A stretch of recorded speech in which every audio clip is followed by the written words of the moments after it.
अथ श्रीसूक्तम्। ॐ हिरण्यवर्णां हरिणीं सुवर्णरजतस्रजां चन्द्रां हिरण्मयीं लक्ष्मीं जातवेदो ममावह तां ममावह जातवेदो लक्ष्मीमनपगामिनीं यस्यां हिरण्यं विन्देयं गामश्वं पुरुषानहम् अश्वपूर्वां व्रतमज्यां हस्तिनादप्रबोधिनीं श्रियं देवीमुपह्वये श्रीर्मा देवी जुषतां कांसोऽस्मितां हिरण्यप्राकारामार्द्रां ज्वलन्तीं तृप्तां तर्पयन्तीं पद्मे स्थितां पद्मवर्णां तामिहोपह्वये श्रियम्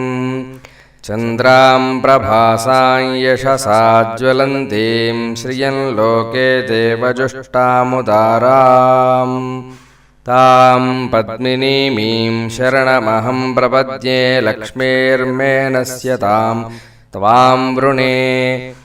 आदित्यवर्णे तपसोऽधिजातो वनस्पतिस्तव वृक्षोऽधपिल्वः तस्य फलानि तपसानुदन्तु मायान्तरायाश्च बाह्या अलक्ष्मीः उपैतु मां देवसखः कीर्तिश्च मणिना सह प्रादुर्भूतोऽस्मि राष्ट्रेऽस्मिन् कीर्तिमृद्धिं ददातु मे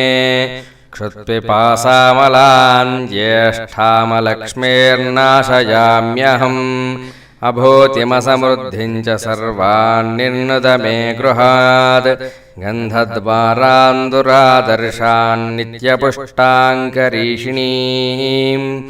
ईश्वरीं सर्वभूतानां तामिहोपह्वये श्रियम् श्रीर्मे भजतो अलक्ष्मीर्मे नश्यतो मनसः काममाकोतिं वाचः सत्यमशीमहि पशूनागं रूपमन्नस्य मयि श्रीयतां यशः कर्दमेन प्रजा भूता मयि सम्भव कर्दमा श्रियं वासय मे कुले मातरं पद्ममालिनीम् आपस्रजन्तु स्निग्धान् जिक्लीतवस मे गृहे निज देवीं मातरं श्रियं वासय मे कुले आर्द्रां पुष्करणीं पुष्टिं पिङ्गलां पद्ममालिनीं चन्द्रां हिरण्मयीं लक्ष्मीं जातवेदो ममावह आर्द्रां यः कर्णीं यष्टिं सुवर्णां हेममालिनीं सूर्यां हिरण्मयीं लक्ष्मीं जातवेदो ममावह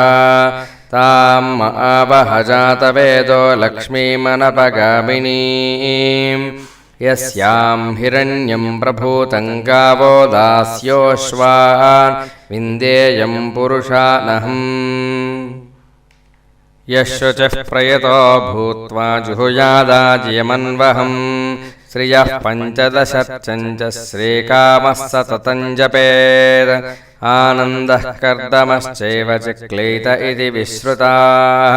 अर्षयस्ते स्त्रयः पुत्राः स्वयं श्रीरेव देवता पद्मासने पद्मपूरू पद्माक्षी पद्मसम्भवे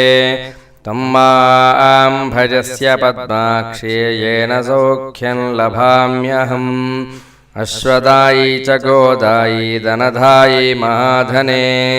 धनं मे जुषतां देवीं सर्वकामार्थसिद्धये पुत्रपौत्रधनं धान्यमस्त्यश्वाजाविगोरथं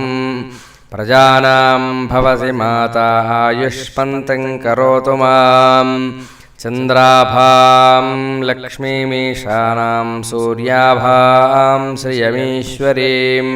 चन्द्रसूर्याग्निसर्वाभां श्रीमहालक्ष्मीमुपास्महे धनमग्निर्धनं वायुर्धनं सूर्यो धनं वसुः धनमिन्द्रो बृहस्पतिर्वरुणं धनमश्नुते वैनते यशोमं बिभतु वृत्रः सोमं धनस्य सोमिनो मह्यं ददातु सोमिनी क्रोधो न तमात्सर्यन्न लोभो न शुभामतिः भवन्ति कृतपुण्यानां भक्तानां श्रीसूक्तं जपेत् सदा वर्षन्तु ते विभावरितिवो अभ्रस्य विद्युतः रोगन्तु सर्वबीजान्यपब्रह्मद्विषोजः पद्मप्रिये पद्मिनि पद्महस्ते पद्मालये पद्मदलायताक्षी विश्वप्रिये विष्णुमनोनुकूले त्वत्पादपद्मयि सन्निधत्स्वा या सा पद्मासनस्था विपुलकटितटी पद्मपत्रायताक्षी गम्भीरावर्तनाभिस्तनभरणमिता शुभ्रवस्त्रोत्तरीया लक्ष्मीर्दिव्यैर्गजेन्द्रैर्मणिगणगचितैः स्नापिता हेमकुम्भैः नित्यं सा पद्महस्ता मम वसतु गृहे सर्वमाङ्गल्ययुक्ता लक्ष्मीं क्षीरसमुद्रराजतनयां श्रीरङ्गधामेश्वरीं दासीभूतसमस्तदेववनितां लोकैकदीपाङ्कुरां श्रीमन्मन्दकटाक्षलब्धविभवद्ब्रह्मेन्द्रगङ्गाधरां त्वां त्रैलोक्यकुटुम्बिनीं सरसिजां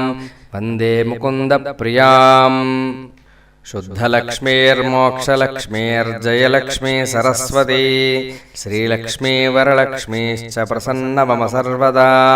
वराङ्कुशोपाशमभेदिमुद्रां करैर्वहन्तीं कमलासनस्थां बालार्ककोटिप्रतिभां त्रिनेत्रां भजेऽहमम्बां जगदीश्वरीं ताम् सर्वमङ्गलमाङ्गल्ये शिवे सर्वार्थसाधिके शरण्ये त्र्यम्बके देवि नारायणी नमोऽस्तु ते सक्त्वमिव तित उना पुनन्तो यत्र धीरा मनसा वाचमक्रता अत्र सखाय सख्यानि जायते भद्रेषां लक्ष्मीर्निहिताधिपाची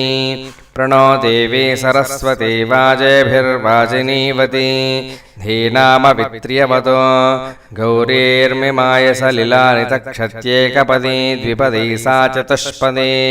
अष्टापदी नवपदी बभूषी